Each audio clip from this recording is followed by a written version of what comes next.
দারাজে order করছিলাম।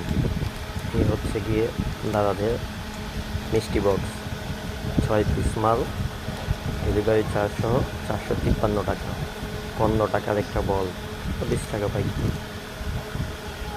এই দেখেন বাবল, 20 টাকা খুচরা মূল্য।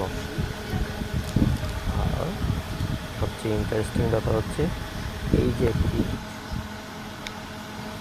লিচু দিয়েছে, এই লিচুটা আপনারা দেখেন, সাথে একটি মালবে আর গোল্ডেন আংটি, গোল্ডেন না, এটা হচ্ছে কি আপনার হীরা আংটি। ভাই, 2 টাকার লিচু দিয়ে 60 টাকার মিষ্টি বক্স, এটা হচ্ছে কি ব্যবসা, এটা প্রতারণা, আর কিছুই না। প্রতারণা করবেন আপনি, 60 টাকায় জিনিস দেন, এইখানে কি জন্য প্রতারণা আসতে নেবেন? ব্যবসার যে একটা সততা আছে, এই যে একটা জালি, একটা mobile back cover, sorry mobile stand, এই যে এইগুলা